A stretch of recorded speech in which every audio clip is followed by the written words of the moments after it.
আর এখানে সবাই তালা বেঁধে হয়তো কোনো মানত করেছে। এই মাউন্ট তিতলিসে পাঞ্জাবি পরে ব্লগ শ্যুট করছি। তার শুটিং হচ্ছে এই জায়গাতে হয়েছিল, এই জন্য এখানে ডিডিএলজের একটা পোস্টারও আছে।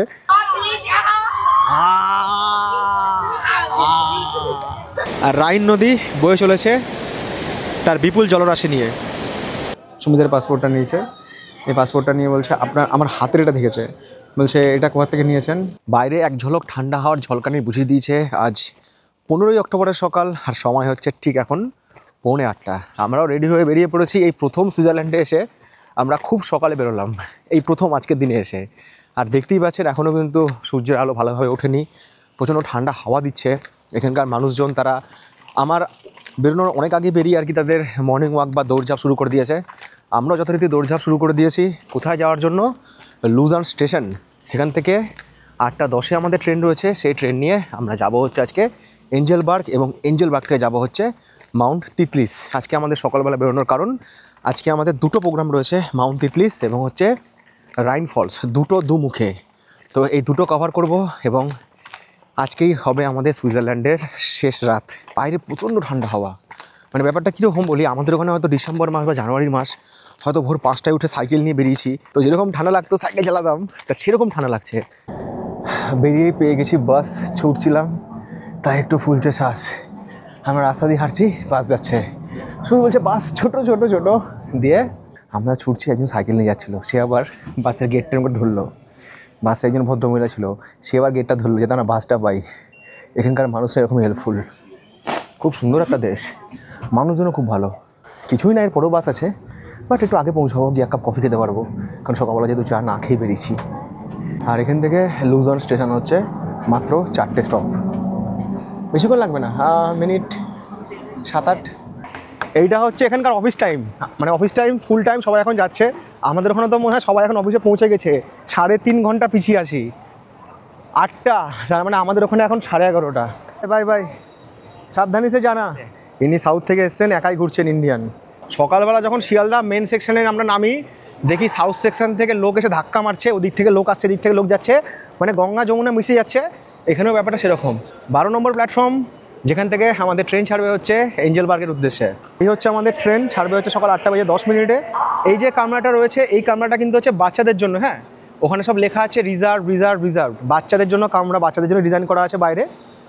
বাট আমরা উঠবো হচ্ছে পরেরটায়, এমন একটা কামরায় ওর যেখানে জানলা খোলা যাবে, আর নাহলে আমি লোকোমোটিভে উঠছি। লুজার্ন থেকে এঞ্জেলবার্গ আমাদের জার্নি হবে হচ্ছে মোট 50 মিনিটের, আর এই যাত্রাপথে রয়েছে 5টা স্টেশন। বিশাল মন খারাপ করছে আমার, সুইজারল্যান্ডে চলে যেতে হবে। কত সুন্দর দিনগুলো কাটছে বলুন তো। হতে পারে চিকেন পাচ্ছিলাম না, মাছ পাচ্ছিলাম না, মাংস পাচ্ছিলাম না, বিরিয়ানি পাচ্ছিলাম না, কোনো কিছু পাচ্ছিলাম না, কিন্তু আমার কোনো কিছু খেতে ইচ্ছা হচ্ছিল না। এই যে এখানে ম্যাগি খাচ্ছি, কি কখনো কফি খাচ্ছি, চা খাচ্ছি, টুকটাক ভাত বানিয়ে খাচ্ছি, এতে না কোথাও হ্যাপি ছিলাম আমি। একটা অন্য জগতে ছিলাম, অন্য স্বপ্নের জগতে। বলে না যে এত সুন্দর সিস্টেম, এত সুন্দর একটা সোসাইটি, মানে এখানে থেকে আমিও যেন আস্তে আস্তে একটু ভদ্র হয়ে যাচ্ছিলাম। ধরুন হাওড়া স্টেশন থেকে ছাড়লো হচ্ছে গণদেবতা এক্সপ্রেস, আবার ওদিক থেকে ছাড়লো হচ্ছে পাঁশকুড়া লোকাল, ব্যাপারটা এরকম পাশাপাশি যাচ্ছে, প্যারালাল। আর একটা বিষয় হচ্ছে যে কাল থেকে কিন্তু ট্রেনের টিকিটে টাকা লাগবে। এই জার্নিটা করছি, আজকে এটা সুইস পাসে কভার হয়ে যাচ্ছে, কালকে এই জার্নিটা করলে হয়তো টিকিট লাগবে এক একজনের 3000 টাকা করে ভারতীয় টাকায়। ট্রেন কিন্তু এখানে প্রচুর প্রচুর কস্টলি। এই বাচ্চাগুলো কত সুন্দর যাচ্ছে ট্রেনে করে বেড়াতে, এরাও মনে হয় যাচ্ছে মাউন্ট তিতলিস দেখতে। আমাদের সময় স্কুলে কোথাও নিয়ে যেত না।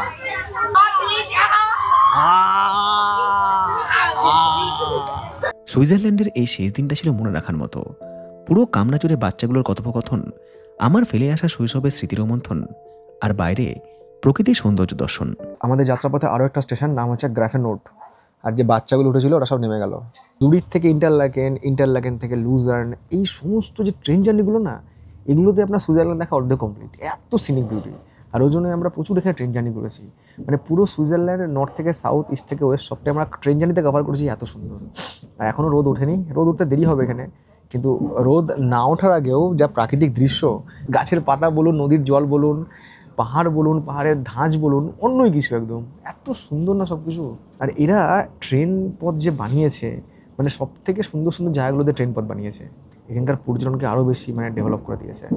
সময় সকাল 8:57, আমরা পৌঁছে গেছি এঞ্জেলবার্গ স্টেশনে। ফাটাফাটি জার্নি, 50 মিনিটে কীভাবে কেটে গেলো বুঝতে পারলাম না। ক্যামেরা ধরলাম, 1 কাপ কফি খেলাম, 2টো স্ট্যাটাস লিখলাম, ব্যাস ট্রেনও পৌঁছে গেল। ইউরোপের ট্রেন আলাদাই কিছু। আর ট্রেন কিন্তু এই পর্যন্তই আসবে, এটাই হচ্ছে এটার লাস্ট স্টেশন। এখান থেকে ট্রেন আবারও উল্টো দিকে ব্যাক করবে। আর এখানে নামার পর সেই ঠান্ডা, মানে এক ঝলক ঠান্ডা। ট্রেনের ভিতর হিটার চালাতে বোঝা যায় না, যেই গরম থেকে ঠান্ডায় নামবেন অবস্থা খারাপ হয়ে যাবে।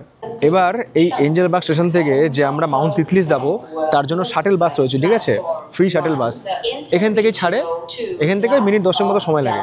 অনেকে আছেন যারা বড় ব্যাগ ট্যাগ নিয়ে ট্রাভেল করেন, হয়তো হোটেল থেকে চেক আউট করে গিয়েছেন, এখান থেকে অন্য কোথাও যাবেন, তো ব্যাগ কিন্তু আপনারা না, ব্যাগ কিন্তু আপনারা এখানে রাখতে পারবেন। এগুলো হচ্ছে পে লকার, সব স্টেশনেই রয়েছে কম বেশি, মানে বড় বড় স্টেশনগুলো সব রয়েছে। সেই লকারে ব্যাগ রেখে আপনারা কিন্তু সাইট সিন করে এসে আবার ব্যাগ নিয়ে এখান থেকে ট্রেন ধরতে পারবেন। এই লোকোমোটিভ আমাদের নিয়ে এলো, এইটা অনেকটা আমাদের WAP5 এর মতো দেখতে। নেমে গেল প্যান্টোগ্রাফ। এইটা হচ্ছে তিতলিস, হাই ফ্লাইং অ্যাডভেঞ্চার অন তিতলিস। এইরকম রয়েছে কেবেল কার। এটা হচ্ছে ওয়ার্ল্ড ফার্স্ট 360 ডিগ্রি কেবেল কার। এটা নাকি 360 ডিগ্রি অ্যাঙ্গেলে ঘোরে, তারপর ওপরে যায়। এটা সুইজারল্যান্ড ট্রিপ করা খুবই সহজ। প্রত্যেক জায়গাতে যেরকম ইনফরমেশান দেওয়া আছে, বুকলেট রয়েছে, আপনারা এইসব ইজি দেখতে পাবেন। মানে আপনি যদি একটু ফোনটা ঘাঁটতে জানেন, একটু যদি ইংরেজি পড়তে জানেন বা বুঝতে জানেন, কোনো ব্যাপারই না সুইজারল্যান্ড। এই যে মাউন্ট তিতলিসে আপনি উঠবেন, এটা কিন্তু ওই কেবল কারের টিকিট নিতে হবে। সুইস পাস থাকলে আপনি কিছু ছাড় পাবেন, কতটা ছাড় পাবেন, কত কি লাগবে আমি বলে দিচ্ছি আপনাদেরকে। এখানে আমাদের পে করতে হচ্ছে দুজনের 102 Swiss franc after discount. 50% discount রয়েছে যদি আপনার কাছে এই সুইস পাস থাকে। তো আমরা এখানে কার্ডেই পে করছি। আপনারা কার্ডেও পে করতে পারেন, আপনারা সুইস ফ্র্যাঙ্কেও পে করতে পারেন, বাট আমি বলবো কার্ডে পে করুন, সব দিক থেকে ভালো। এখানে কোথাও টাকা লাগে না। এখানে যা কিনবেন, যা ঘুরবেন, যদি আপনার কাছে একটা ফরেক্স কার্ড থাকে বা ক্রেডিট কার্ড থাকে, ইনাফ। আমরা সেটাই সব জায়গায় ইউজ করছি, সব জায়গায় চলে যাচ্ছে।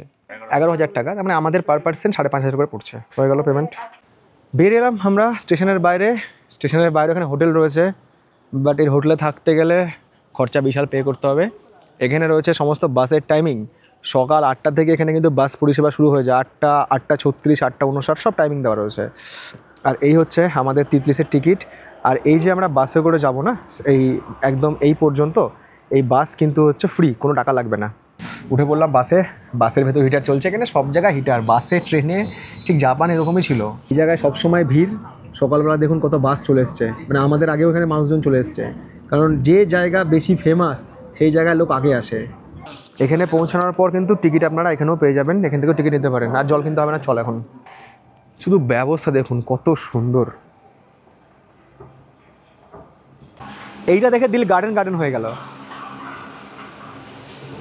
ঠান্ডা এখানে মারাত্মক। আমরা তো মনে হচ্ছে প্রতি মুহূর্তে হারাচ্ছি হচ্ছে মেঘের দেশে। তো এখানে জানলা খোলা যায়, কিন্তু জানলা খোলার পরে হাত ফাত থাকবে তো। বাপরে সুমিত, বাইরে হাত দিয়েছে, হাত ফাত পুরো জমে যাচ্ছে ভাই। নীল নয়, এই জায়গাটা ফাঁকা তো, গাছপালা নেই বলে কুয়াশাটা এরকম পড়ে আছে। ভয়ঙ্কর কুয়াশা তো। আর নিচে যে গরুগুলো রয়েছে, ওই গরুগুলোর যে ঘন্টার আওয়াজ, টিং টিং টিং টিং টিং টিং করে সব উপরে আসছে। কাউবেল বলে, কাউবেল। বাইরে মিনিট 2 হাতে গেছিলাম, হাত পুরো জমে গিয়েছে। তবে আমার মনে হচ্ছে হয়তো উপরে গেলে রোদ দেখা পেলেও পেতে পারি, নাও পেতে পারি, বলা খুব মুশকিল। আজকে ভালো ঠান্ডা। এখানে বরফ আছে না, যে পাহাড়ে, যে মাউন্টেনে বরফ থাকবে না, সেখানেই ঠান্ডা আছে। আর রোদ উঠে গেলে ভালো, আর রোদ না উঠলে যে ঠান্ডা হাওয়া দেয়, অবস্থা খারাপ করে দেয়। দেখ সুমিত, আমরা নিচে ছিলাম, কেমন আমাদের ঠান্ডা লাগছিল। কত মেঘ ছিল, মনে হচ্ছিল দিনটা কত খারাপ যাবে। অথচ দেখ, যখনই এই ওপরে চলে এলাম, তখনই সব কিছু পাল্টে গেল। এখানে একটা স্টেশন রয়েছে, নাম হচ্ছে জোজ পাস। চাইলে এখানে আপনারা নেমে জোজ পাস ঘুরে আসতে পারেন, বাট আমরা তো নামবো না, আমরা চলে যাবো ডিরেক্ট। স্টেশনগুলো এমনভাবে তৈরি করা হয়েছে, এই কেবল কার স্টেশনগুলো, যে একটা জায়গায় আপনি আসলেন, নামলেন, ঘুরলেন কিছু, সেখানে আবার কিছু অ্যাক্টিভিটি করে তারপরে আপনি আবার পরের কেবল কার ধরে ওপরে গেলেন। বা যদি আপনি না নামতে চান, চুপচাপ বসে থাকলেন, আবারও এটা ঘুরে আরেকদিকে যাবে। মানে সিস্টেম এত সুন্দর না। মেঘ সব চলে গেছে ওইদিকে। এখানে খুব সুন্দর একটা নীল জলের লেক রয়েছে, ওই জন্যই ওখানে একটা রোপওয়ে স্টেশন রয়েছে। ওখানে নেমে হয়তো কেউ বোটিং করবে, ওখানেও রোপওয়ে রয়েছে। কেউ হয়তো ছবি তুলবে, ভালো সময় কাটাবে, খাওয়া দাওয়া করবে। আর ওই ওপরে রয়েছে মাউন্ট তিতলিস, ওই উপরে আমরা যাব। এবার আমাদের তিতলিসের যে মেন গান্ডোলা, সেখানে যেতে হবে। এই হচ্ছে মাউন্ট তিতলিস যাওয়ার সেই 360 রুটেবল গান্ডোলা। আর এই যে গান্ডোলাটা রয়েছে, এটা কিন্তু অপারেট করে একজন অপারেটর রয়েছে, কারণ এটা কিন্তু ঘুরতে ঘুরতে উপরে যায়। টাইম সকাল 9:48 ছেড়ে দিল আমাদের গন্ডোলা গন্ডোলা এখান থেকে অপারেট করছে, সবাই এখান থেকে বিন্দাস ভিডিও করছে।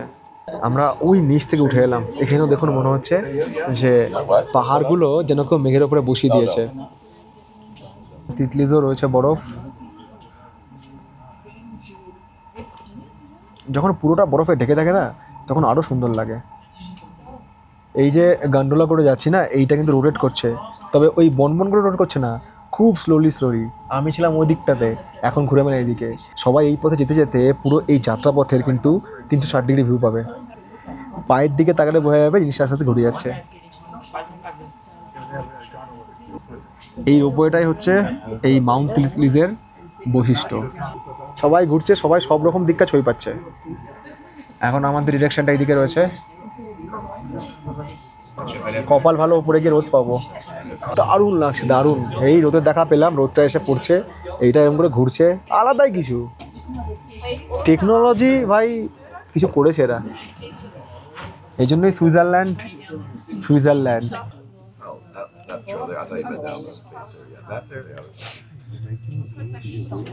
পৌঁছে গিয়েছি, এখানে কিছু কনস্ট্রাকশনের কাজ হচ্ছে। খুব বেশি না, মিনিট 5-6 জার্নি, কিন্তু জার্নিটা সুন্দর। আর এটার উচ্চতা হচ্ছে তিতলিজ ভূপৃষ্ঠ থেকে 10,000 ফিট মাত্র। গ্লেশিয়ার কেভ এইদিকে রয়েছে, গ্লেশিয়ার কেভ। চলুন গ্লেশিয়ার কেভ দেখে আসি। বললাম না সকাল থেকে না মানুষজন চলে আসে। এই হচ্ছে গ্লেশিয়ার কেভ। বাপরে, ভেতরে তো আলাদাই কিছু ঠান্ডা। ও হো হো হো, একদম একদম সুমি সাবধানে হাঁটবি। এটা হচ্ছে মাউন্ট তিতলিজের গ্লেশিয়ার কেভ। পুরোটা বরফের গুফা, এইভাবে এটা তৈরি করা রয়েছে। ভেতরে ভয়ানক ঠান্ডা। জংফ্রাও জোচো এরকম কেভ রয়েছে, এখানেও রয়েছে। ওনাভাবে বরফের গুহা দিয়ে আমরা যাচ্ছি। এটা কিন্তু কৃত্রিমভাবে বানানো এখানে, বাট এটাকে এরা এইভাবে মেনটেন করে যেন এটা বরফ মানে সবসময় ঠিকঠাক থাকে, না গলে যায়, এবং এখানে আসার পর আলাদা একটা ফিল হয়।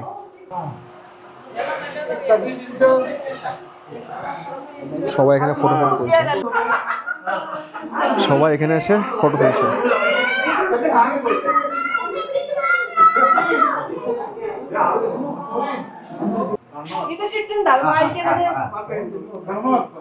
এইসব জায়গা দেখতে ভালো লাগে, কিন্তু এখানে বেশিক্ষণ থাকাটা মানে সম্ভব নয়।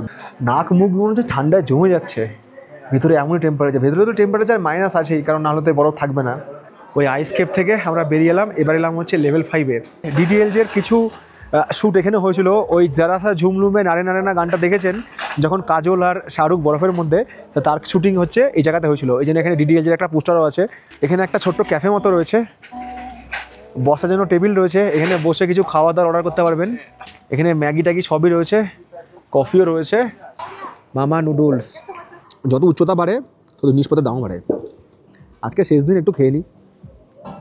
মাউন্ট তিতলিজ থেকে চারিদিকটা এরকম দেখতে লাগে। খুব বেশি কিন্তু ভিড় এখানে নেই যে গিজগিজ করছে, ভিড় এরকম কোনো ব্যাপার নেই। যারা স্কি করবে তারা সব স্কিয়ের জিনিসপত্র সাথেই নিয়ে এসছে। এইটা হচ্ছে স্কি করার জায়গা, এখানে এসে সবাই স্কি করছে। এই জায়গা থেকে ঢাল করা আছে, আর ওই যে ফ্লায়ারগুলো রয়েছে ওগুলোর টিকিট নিচে পাওয়া যাচ্ছে। আরও বোধহয় 13 সুইস ফ্র্যাঙ্ক লাগে, তাহলে বরফের মধ্যে তখন যেতে পারবেন। আর মাউন্ট তিতলিজ থেকে এই জায়গাটা, ও সেই ভিউ। এই হচ্ছে আমাদের কাকা বিশাল ডান্স করছে।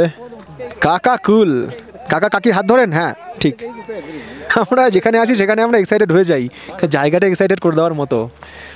যখন কাশ্মীরে গিয়েছিলাম গুলমার্গে, সেখানে গিয়ে বরফের মধ্যে পাঞ্জাবি পরে ছবি তুলেছিলাম, ভিডিও শ্যুট করেছিলাম। আজকে এই দূর দেশে সুইজারল্যান্ডে এসেও কিন্তু এই মাউন্ট তিতলিজে পাঞ্জাবি পরে ব্লগ শ্যুট করছি, ছবি তুলছি, আর বাংলায় কথা বলছি আপনাদেরকে যে সুইজারল্যান্ড খুব সুন্দর জায়গা।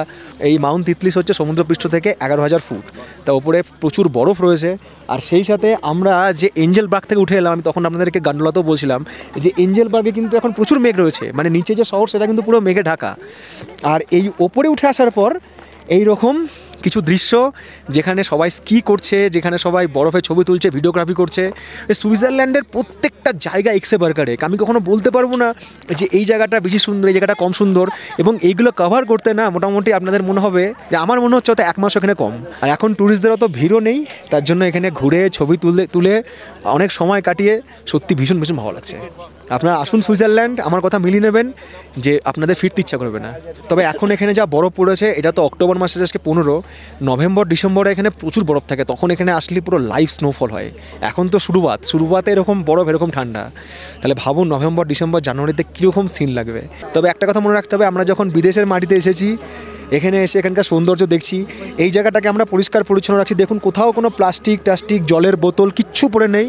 তেমনি কিন্তু আমরা যখন আমাদের দেশের কোনো জায়গায় বেড়াতে যাব, যেমন কাশ্মীরে যাবো, মানালি যাবো, যেখানে বরফ থাকবে, সেই জায়গাও কিন্তু আমরা একইভাবে পরিষ্কার পরিচ্ছন্ন রাখবো। প্রকৃতি পরিবেশ সব জায়গাতেই এক, আর সেটাকে কিন্তু সুস্থ রাখার দায়িত্ব, ভালো রাখার দায়িত্ব আমাদের একসাথে সবাইকে নিতে হবে। সেটা শুধু ব্লগার নয়, ব্লগারের সঙ্গে সঙ্গে যারা ট্যুরিস্ট, তাদের উপর কিন্তু এই দায়িত্ব সমানভাবে বর্তায়।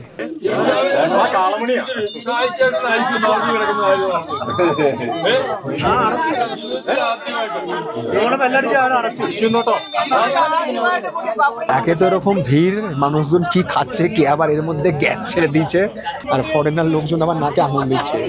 মানে এদেরকে দেখছে যেরা কি চিজ, চিৎকার চেঁচামেচি, এর মধ্যে গ্যাস, মানে দম বন্ধ করা পরিবেশ। সকালবেলায় একটু মেঘলা ছিল, এখন যখন রোদ উঠে গিয়েছে, এখন নামার সময় দেখতে খুব সুন্দর লাগছে। যার সময় যেমন পুরো মেঘ ছিল, কিছু দেখতে পাচ্ছিলাম না, এখন যেহেতু বেলা হয়ে গিয়েছে, 12টা বেজে গিয়েছে, সূর্য মাথার উপরে, আর পুরো লাইটটা এসে পড়ছে, কি দুর্দান্ত লাগছে। সুইজারল্যান্ডের অনেক রিলসে আপনারা দেখেন একটা নীল জলের লেক, এরকম কিন্তু নীল জলের লেক বা সবুজ জলের লেক কিন্তু এখানে অনেক আছে, অনেক জায়গাতেই আছে, এখানেও রয়েছে। তো চাইলে কিন্তু এখানে নেমে এই লেকের জলে বোটিং করে, ভিডিও করে আবারও পরে ফিরে যাওয়া যায়। বাট আমরা যেহেতু রাইন ফলস যাবো, সেহেতু আমাদের আর এখানে নামার কোনো ব্যাপার নেই। এখানে রেস্টুরেন্ট রয়েছে, ইন্ডিয়ান গ্রুপ রেস্টুরেন্ট। হ্যালো। আবহাওয়া যখন পরিষ্কার থাকে, যখন রোদ উঠে যায়, তখন এরকমই লাগে, সব মেঘগুলো ওপরে, এই মেঘের মধ্যে দিয়েই সব কেবল কারগুলো যাবে।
বারোটা বেজে 40 মিনিট আমরা পৌঁছে গেলাম আমাদের যাত্রাপথের ফাইনাল স্টেশনে। এখান থেকে ট্রান্সফার হচ্ছে রেল স্টেশনে।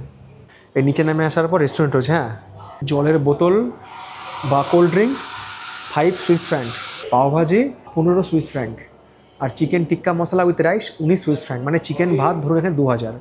এরা যারা রয়েছে তারা সব মানে হিন্দিতে কথা বলছে।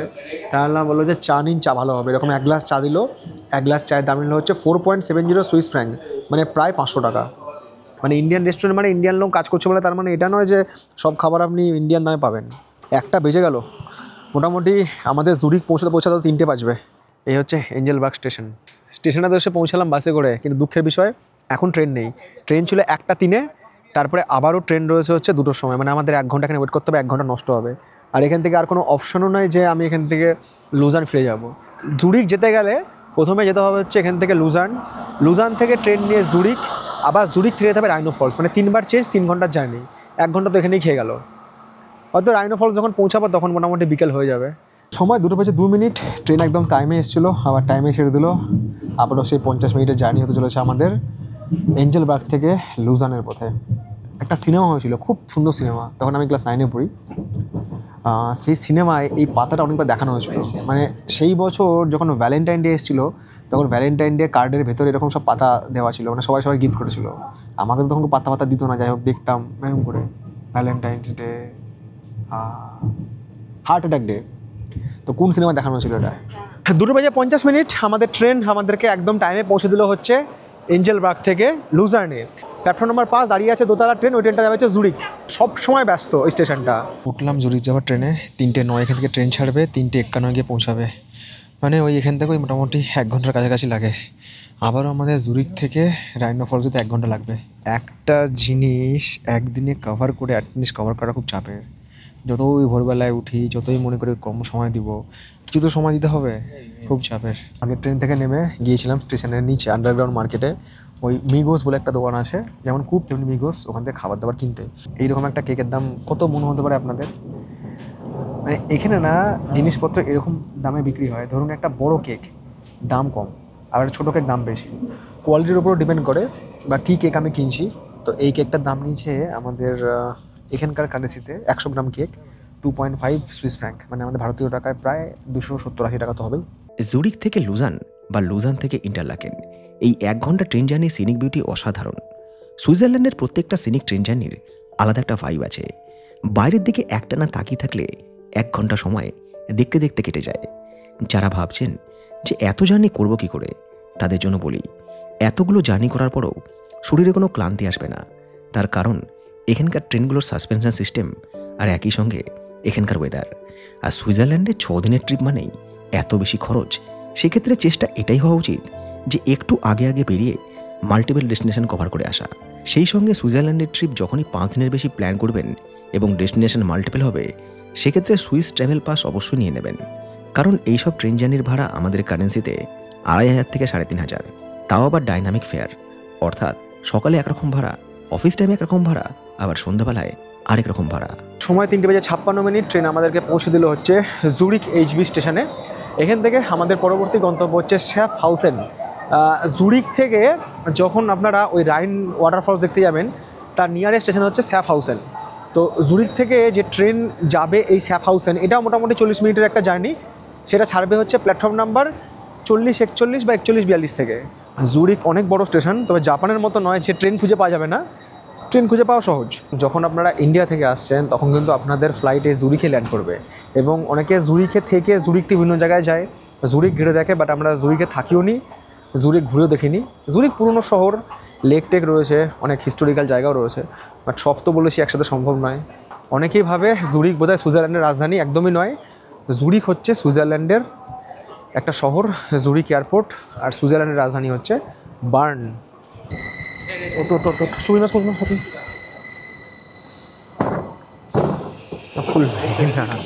ছেড়ে দিল ওনার ট্রেন, এটা 4:07 ট্রেনটা আমরা মিস করে দিয়েছি। আমরা যখন প্ল্যাটফর্মে এসে পৌঁছেছি না, তখন ট্রেন ছেড়ে দিয়েছে। তার কারণ হচ্ছে আমরা না 44 নম্বর প্ল্যাটফর্ম খুঁজে পাচ্ছিলাম না, যে কোন দিকে 40 নম্বর প্ল্যাটফর্মটা। এবার এখানে প্ল্যাটফর্মগুলো কীরকম বলুন তো, এখানে 8, 9, ওদিকে 33, 34, এই জন্য কনফিউশন হয়ে গেছে। স্টেশনটা অনেক বড়। তো যখন 44 নম্বরে এসেছি তখন এই ট্রেন ছেড়ে বেরিয়ে যাচ্ছে। ঠিক আছে, তারপরে ট্রেন ধরেছি, এটা হচ্ছে 4:16 ট্রেন। ওটা ছিল 4:07, এটা 4:16, একটু পরে গিয়ে পৌঁছাবে, 10-15 মিনিট পরে গিয়ে পৌঁছাবে। আপনাদের হয়তো মনে আছে যে আজকে সকালবেলা আমরা কীরকম ওয়েদার দেখেছি, কীরকম ঠান্ডা ছিল, আর এখানে লেদারের জ্যাকেট পরে আমার লাগছে এখন গরম ট্রেনের মধ্যে। জুরিক যেহেতু সুইজারল্যান্ডের বড় একটা শহর, সমস্ত কিন্তু ইন্ডাস্ট্রি বলুন, হাব বলুন, সব এখানে। তো এই জুরিকের সাথে কিন্তু লুজার্নের যে রেলপথের আশেপাশের দৃশ্য, সেটা তো মিল পাবেন না। এটা কিন্তু সম্পূর্ণ একটু অন্যরকম, একটু কমার্শিয়ালাইজ জায়গা। অবশ্যই এখন অনেকটা রাস্তা বাকি, আমাদের প্রায় 40 মিনিটের জার্নি আছে। আগে হয়তো ওরকম আবার আমরা সবুজ দৃশ্য পেতে পারি। জুরিক ছেড়ে চলে আসার পর আবারও শুরু হয়ে গিয়েছে সেই সুইজারল্যান্ডের গ্রাম, সেই রকম ছোটো ছোটো পাহাড়। এখানে যতই আপনার ট্রেন জার্নি হোক, 1 ঘন্টা, 1.5 ঘন্টা, 2 ঘন্টা, কিচ্ছু ফিল হবে না, কিচ্ছু ফিল না। আমরা সকালে উঠেছি বলে একটু ঘুম পাচ্ছে, বাকি কোনো ফিলিংস নেই। জার্নি হোক। সময় বিকাল 5:20 ট্রেন আমাদের নামিয়ে দিলে হচ্ছে শ্যাফহাউসেন স্টেশন। এবার এখান থেকে যেতে হবে হচ্ছে রাইনফল। রাইনফল আগেও একটা স্টেশন স্টপ রয়েছে। রাইনফলের সবচাইতে কাছের স্টেশন নিউ হাউসেন রাইনফল, কিন্তু সব ট্রেন ওখানে দাঁড়ায় না। পরবর্তী স্টেশন শ্যাফহাউসেন, এখানে সব ট্রেনই দাঁড়ায়। শ্যাফহাউসেনে নেমেই ধরতে হবে বাস, আর বাসে কাজ করবে সুইস পাস। সুইজারল্যান্ড দেশটা এতটাই ছোট যে 1 ঘন্টায় এক প্রান্ত থেকে আরেক প্রান্তে। সময় বিকাল 5:38, একটু পরে ঝুপ করে সন্ধ্যা নেমে যাবে, যদিও এখন প্রচুর সূর্যের আলো রয়েছে। তো আমরা এই মুহূর্তে পৌঁছলাম হচ্ছে নিউ হাউসেন। এখান থেকে রেইনফল পায়ে হেঁটে হচ্ছে 3 মিনিট। রেইনফলের সব থেকে কাছের বাস স্টপ হচ্ছে এটা। বাস আমাদেরকে এখানে ড্রপ করে দিল। বাস যেখানে নামালো, পাশে দেখুন স্টেশন। এই স্টেশনে যদি সব ট্রেন দাঁড়াতো, যেটা আমরা এলাম, যদি এটা নেমে যেতে পারতাম, তাহলে আমরা এখান থেকে হেঁটে চলে যেতাম, তাহলে বাস জার্নিটা করতে হতো না। অনেক ট্রেনের স্টপ জগদ্দলে থাকে না, ডিরেক্ট ট্রেন নৈহাটি গিয়ে দাঁড়ায় বা শ্যামনগর দাঁড়ায়। তো ব্যাপারটা এরকমই, এটাই হয়। আমরা যখন আসি কোনো জায়গায় তখন মনে অনেক আশা আকাঙ্ক্ষা নিয়ে আসি কী হবে না হবে, আর যখন ফিরি তখন সেই জায়গাটাকে এতভাবে আমরা চিনে যাই, তখন সেই জায়গার প্রতি একটা অন্যরকম ভালোবাসা জন্মায়। তখন মনে হয়েছে আবার কবে আসবো। দুর্দান্ত একটা বিকেল, সূর্য আর কিছু পরে অস্ত যাবে, আর রাইন নদী বয়ে চলেছে তার বিপুল জলরাশি নিয়ে। এইদিকে একটা রাস্তা রয়েছে, যে রাস্তা ধরে ওই ব্রিজটায় যাওয়া যায়। আমরা দেখব যে ব্রিজে গিয়ে আমরা ওই দিকটা যেতে পারি কিনা। ওয়াটারফলসের পাশে এরকম একটা জঙ্গল ট্রেল আছে, একটু সিঁড়ি আছে, সিঁড়ি দিয়ে আমরা উঠছি যাতে আপনাদেরকে একটু ভালো আমরা ভিউ দেখাতে পারি। এখানে একটা জঙ্গল ট্রেল মতো রয়েছে, সেই জঙ্গল ট্রেল ধরে আমরা হাঁটছি। খুব বেশি হাঁটতে হবে না, কিন্তু ওই যে ব্রিজটা রয়েছে যেখান দিয়ে ট্রেন যায় ওইটা দেখব। দেখুন এইরকম একটা রাস্তা দিয়ে যাচ্ছি, কোথাও নোংরা দেখতে পাচ্ছেন? কোথাও নোংরা নেই, সব কিছু সুন্দর করে সাজানো। দেখুন রেল ব্রিজে ওঠাও যায়, আমাদের ওখানে হয়তো অনেক জায়গায় রেল ব্রিজে উঠতে দেয় না, এখানে মানুষের চলাচলের জন্য আলাদা করে রাস্তাও করে দিয়েছে। চলে এসেছি গল্প করতে করতে ব্রিজের ওপরে। দেখুন এই ব্রিজে কিন্তু দুদিক দিয়ে হাঁটা যাবে, ওই দিক দিয়ে হাঁটা যাবে, এই দিক দিয়ে হাঁটা যাবে, এবং আমার মনে হয় হেঁটে হেঁটে হয়তো একটা স্টেশনে পৌঁছানো যাবে। আর এখানে সবাই তালা বেঁধে হয়তো কোনো মানত করেছে, তাদের উইশ যাতে পূরণ হয়। দুর্দান্ত একটা জায়গা আপনারা দেখতেই পাচ্ছেন, সেই সঙ্গে জলের স্রোত। আরেকটু আগে আসলে খুব সুন্দর লাগতো যখন আলোটা ছিল, এখন এই যে ওপরে বিল্ডিংটা রয়েছে, এখন এই সূর্যটা এখানে গার্ড হয়ে গিয়েছে। Do not cross the railway line, সবাইকে বলা হচ্ছে যেন রেল লাইন ক্রস না করে, তার জন্য হয়তো আরও ঘিরে দিয়েছে যাতে কোনো অ্যাক্সিডেন্ট না হয়, কারণ খুব ছোটো জায়গা তো। বাট এখানে দাঁড়িয়ে ট্রেন দেখতে পাই চাই না পাই, এই যে বিকালবেলায় এসে আমাদের সুইজারল্যান্ডের শেষ দিনে এত সুন্দর জায়গাতে আসতে পারলাম, পাহাড় দেখালাম, বরফ দেখালাম, সেই সঙ্গে ওয়াটারফলস দেখাতে পারলাম বা আমি দেখলাম, এটাতেই আমাদের সুইজারল্যান্ড ট্রিপ একদম যাকে বলে এক কথায় ইয়াদগার হয়ে থাকলো।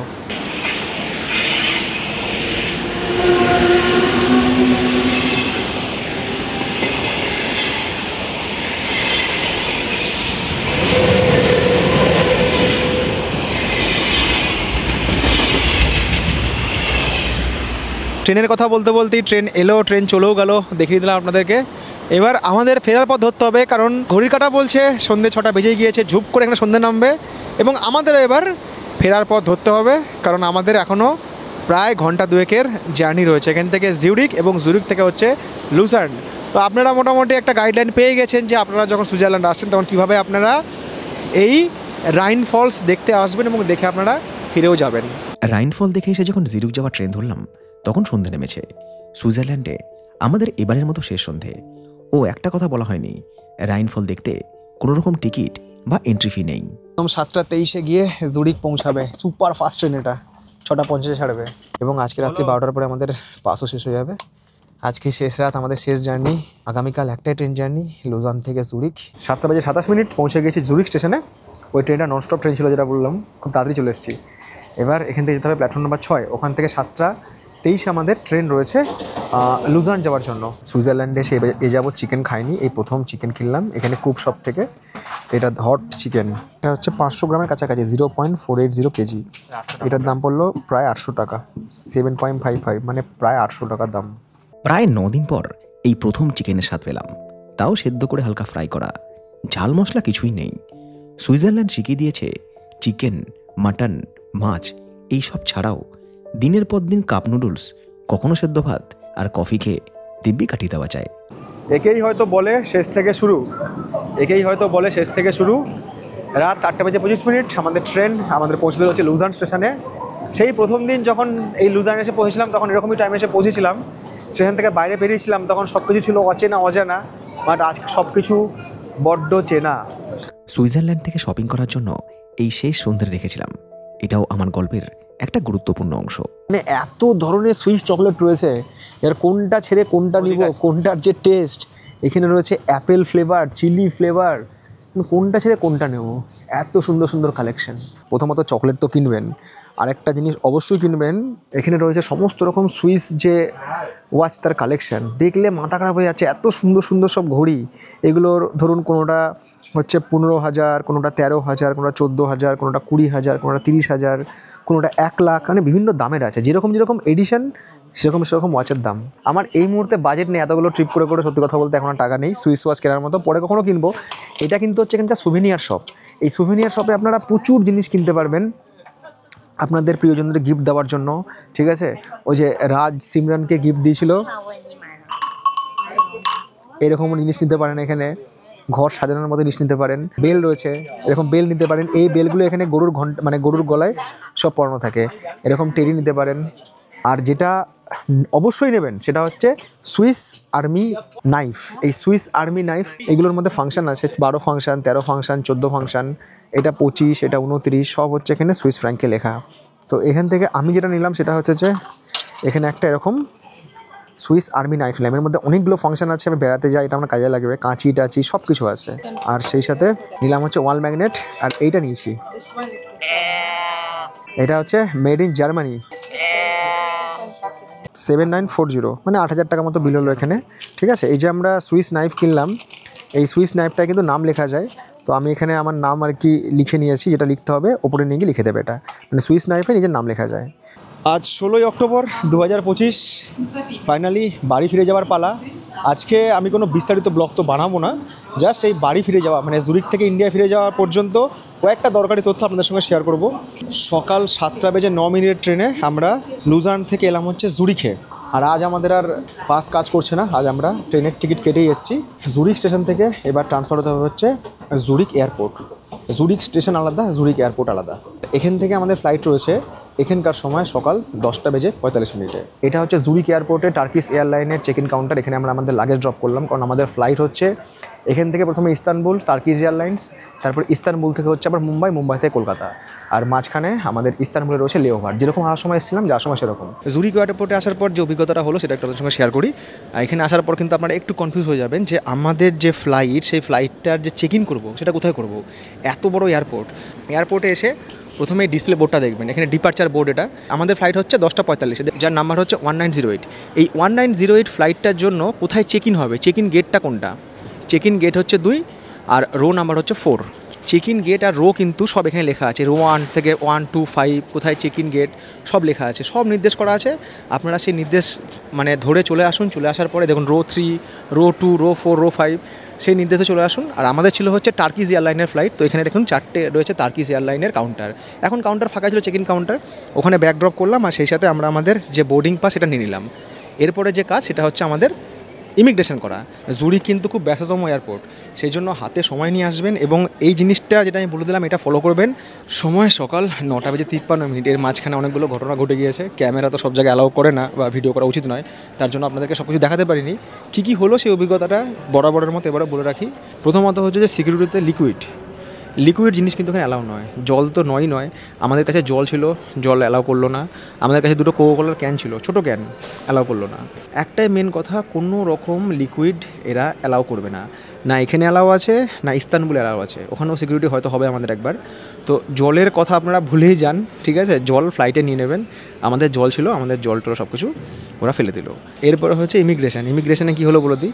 ইমিগ্রেশনে কোনো চাপ হয়নি, শুধুমাত্র 2টো আঙুলে ছাপ দিতে হলো আর আমাদের যে পাসপোর্ট সেখানে স্ট্যাম্প মেরে দিল। আমি জিজ্ঞেস করলাম যে আমি কি আবার সুইজারল্যান্ড আসতে পারি? বললো অবশ্যই পারেন, আপনার তো মাল্টি এন্ট্রি ভিসা রয়েছে, আপনি যে কোনো সেনগেন কান্ট্রিতে আসতে পারেন। এবং 30 দিন, এই 30 দিনটা কীভাবে কাউন্ট হবে, এই যে আমি এখানে যে কদিন কাটিয়ে গেলাম, ধরুন আমি এখানে 10 দিন ছিলাম, তাহলে 30 দিনের মধ্যে 10 দিনটা মাইনাস হয়ে গেল, আরও 20 দিন, মানে 3 মাসের মধ্যে আমি 30 দিন কাটাতে পারবো। আমি আজকে ইন্ডিয়া ফিরে যাচ্ছি, আবার যদি আমি 1 মাস পরে আসি, যতদিন আমার ভিসা ভ্যালিড আছে, তার 1 মাস পরে এসে যদি আমি এখানে মনে করি আরও 7-8 দিন থাকবো, আরও একটা দেশ ঘুরবো, সেটাও পারবো, কোনো অসুবিধা নেই। ইমিগ্রেশনের পরে হচ্ছে আবারও সেই ছোটো ট্রেন, যে ট্রেন ধরে আমরা টার্মিনালে গিয়েছিলাম, সেই ছোটো ট্রেন ধরে এলাম হচ্ছে ই নম্বর, যে এখানে টার্মিনাল রয়েছে সেখানে।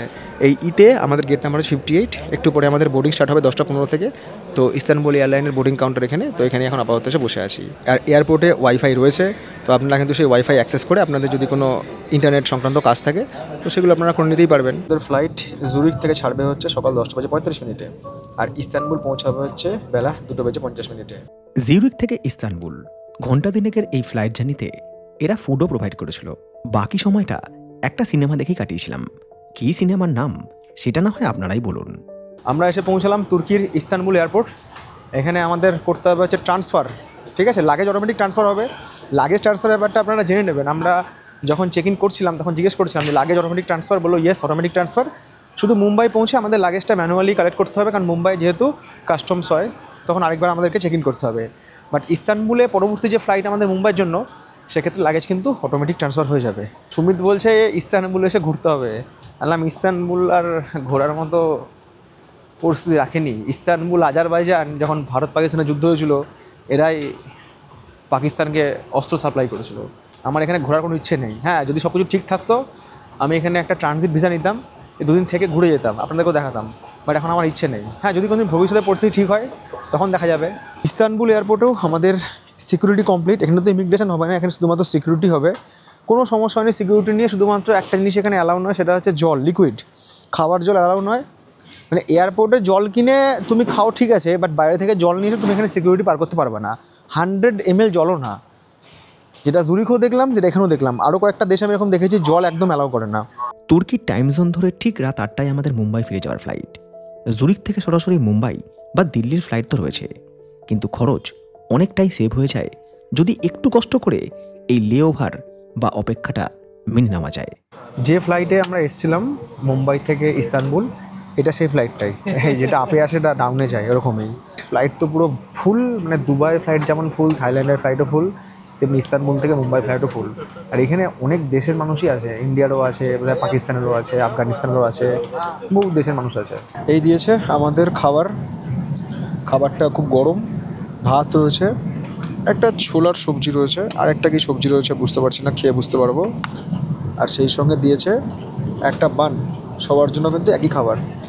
জল রয়েছে আর কোল্ড ড্রিঙ্ক রয়েছে। চা নিলে চা, কফি নাহলে কোল্ড ড্রিঙ্ক, যে কোনো একটা। আর আমি একটা নুডলস নিয়েছিলাম বড়, ওটাতে গরম জল চাইলাম, দিয়ে ওটা আমরা খাবো আর কি, খাওয়ার জন্য রেডি করলাম। ভোর 5:28 আমাদের ফ্লাইট সাকসেসফুলি ল্যান্ড করে গিয়েছে মুম্বাই ইন্টারন্যাশনাল এয়ারপোর্টে। এবার ইমিগ্রেশন, তারপরে এখান থেকে আমাকে লাগেজ কালেকশন করে আবারও ট্রান্সফার হতে হবে হচ্ছে টার্মিনাল 2 থেকে টার্মিনাল 1-এ, এবং টার্মিনাল 1 থেকে আমার পরবর্তী ফ্লাইট রয়েছে কলকাতার জন্য। মুম্বাই এয়ারপোর্টে লেটেস্ট কেস আজকে আমরা ফ্লাইট থেকে নেমেছি, আমি আসলে বেরিয়ে আসছি গ্রিন চ্যানেল দিয়ে। যে কাস্টম অফিসার ছিল, যে বলছে কোথা থেকে দাঁড়ান, সুমিতের পাসপোর্টটা নিয়েছে। এই পাসপোর্টটা নিয়ে বলছে আমার হাতের এটা দেখেছে, বলছে এটা কোথা থেকে নিয়েছেন। আছে আমার কাছে, কদিন ধরে আছে, 2-3 বছর ধরে আছে। বলছে কোনো ছবি দেখাতে পারবেন? হ্যাঁ, চেষ্টা করবো। বলছে আপনি আমাকে একটা এরকম ছবি দেখান যে আপনি ইউরোপ যাওয়ার আগে এই ব্রেসলেটটা কিনেছেন, মানে পড়েছেন। তাই বললাম যে ইউরোপে গিয়ে তো আর এগুলো কিনবো না আমি, যেখানে গিয়েছি যা খরচা করেছি তাতে এরকম একটা ব্রেসলেট হয়ে যাবে। বলছে খুলে দেখান। আলাম খুলে আমি দেখাতে পারবো না, আপনাকে ছবি দেখাতে পারবো। খুলিও নি ওটা। পুরোনো একটা দুর্গাপুজোর ছবি দেখালাম, দুর্গাপুজোয় পড়ে বেরিয়েছিলাম, দেখালাম ছবি। বললো ঠিকই আছে, বুঝতেই পারছেন ফর্মালিটি। আলাম অবশ্যই, নিশ্চয়ই, আগে দেশ তারপরে হয়ে গেল। এখানে খানিকটা সময় আমাদের বেজে গেল। মুম্বাই এয়ারপোর্টে এত ভিড়, যাওয়ার দিন এত ভিড় পাইনি, ফেরার দিন সেই ভিড়। ওখানে ইন্ডিগোর ওই কাউন্টার রয়েছে যেখানে লাগেজ অটোমেটিক ট্রান্সফার হয়, ওখানে সেই দীর্ঘ লাইনের মানুষের কাছে প্রচুর লাগেজ। তারপরে কাস্টমসে আমাদের দাঁড় করিয়ে সময়টা নষ্ট করলো। তারপরে বেরিয়ে এসে এবার যে যাব টার্মিনাল চেঞ্জ করব, সেদিন তো রাত্রেবেলায় তাড়াতাড়ি হয়ে গেছিলো। এখন এখানে কোথায় পার্কিং, কোথায় উবের আসবে, কোথায় ট্যাক্সি, সব ঘেটে এখন 6:45 বেজে গিয়েছে, আমাদের 7:15 থেকে বোর্ডিং শুরু, আর 8 ঘন্টা সময় আছে। আমরা এখন ট্রান্সফার হচ্ছি এখানটা একটা গাড়ি নিয়ে টার্মিনাল 1-এ। মনে হচ্ছে আজকে ফ্লাইট পাবো না। আর যদি এই ফ্লাইটটা মিস হয় তাহলে আমাদের ভাড়া পড়বে হচ্ছে মুম্বাই থেকে কলকাতা 22,000 টাকা। না, আজকে এখানেই থেকে যাবো, তাজ হোটেলে, কালকে 8,000 টাকার ফ্লাইট দিয়ে যাবো। সেদিন খুব অল্প সময়ের জন্য মুম্বাই থেকে কলকাতাগামী ফ্লাইট মিস হতেও হয়নি। দেশে নিরাপত্তা ব্যবস্থার জোরাজুরিতে একটা ব্রেসলেট নিয়ে কাস্টমস অফিসার যে সময় আমাদের নষ্ট করেছিল, সেই নিয়েও বিস্তারিত ভিডিও বানায়নি। কারণ বড় বড় দেশে এরকম ছোট ছোট ব্যাপার হতেই পারে। শেষ করলাম আমাদের সুইজারল্যান্ড সিরিজ। আগামী 1 মাস আমাদের গল্পে থাকবে উইকেন্ড ট্রিপ এবং দেশের কয়েকটা রাজ্যের গল্প, যেগুলো এখন অবধি আমার যাওয়া হয়নি। আশা রাখবো ভবিষ্যতে কোনো একদিন ট্র্যাভেল উইথ কৌশিক ফ্যামিলি মেম্বারদের সঙ্গে সুইজারল্যান্ড কিংবা ইউরোপের ট্যুর নিশ্চয়ই হবে।